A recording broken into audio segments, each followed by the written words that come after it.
الصالحات كانت لهم جنات. Konumuz algıdır. Algı operasyonları. Algı operasyonları içerisinde Kürt meselesi ve kısmen sosyal politikalarımız. Niye algı operasyonları diyoruz? Dün tarihi, parantez içinde ünlemli bir mesaj dediler okunacak. Bir hafta, 2 haftadır toplumu buna hazırlıyorlardı. Pazarlıyorlardı, kısacası pazarlıyorlardı. Ve boş bir mektup çıktı.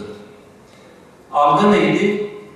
Oluşan algı, belki basınını takip ettiğiniz televizyon kanallarının gazetecileri, aydınları, İşte sanki çok büyük bir şey olmuş da, büyük bir adım atılmış da ve onu pazarlamaya çalışıyorlardı. Kendilerinden 40 bin insanı öldüren bir örgütü pazarlamaya çalışıyorlardı. O yüzden istedik ki algı yönetimi, algı oluşturma, algı operasyonları üzerinde biraz duralım. Şimdi algı operasyonlarına psikolojik savaş, psikolojik operasyon, yumuşak güç, ikna mühendisliği, toplum mühendisliği gibi isimler veriyor. Algı yönetiminde de insanlara inandırabilmek için belli formüller vardır.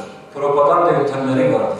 Eğer bunlar yerinde, zamanında uygulanırsa insanların buna kanması, inanması mutlaktır, kesindir ve mutlaka o sonucu alacaklardır.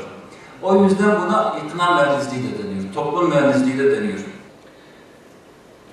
Türkiye'de oluşturulan algı, dedik ya dün bir çok tarihi bir şey vardı. Tarihi bir yerden bir mektup gelmişti. Nereden mektup gelmişti? İmralı'dan. Herkes İmralı diyor.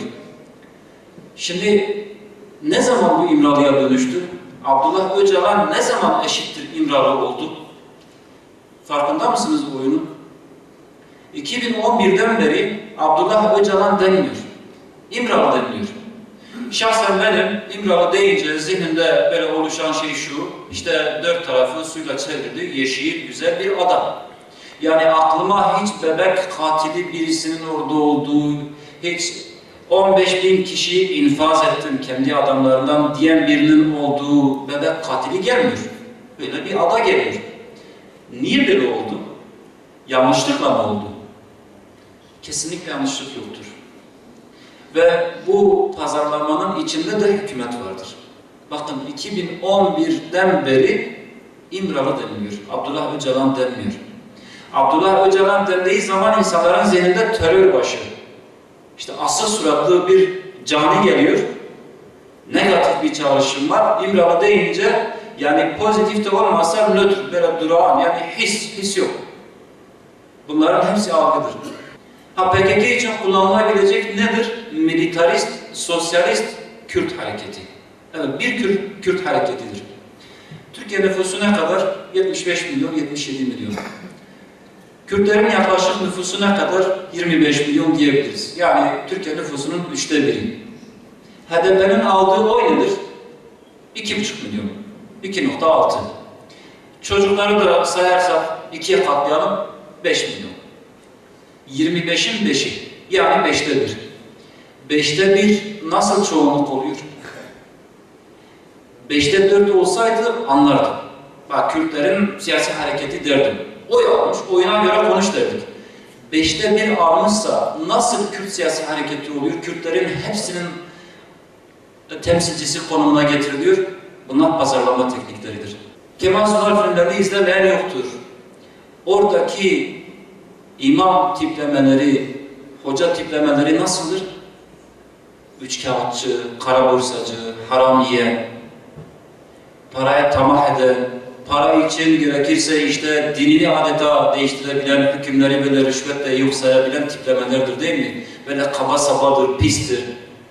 Yani adeta o köyün, o toplumun en necis insanıdır. Hep böyle bir algı oluşturdular.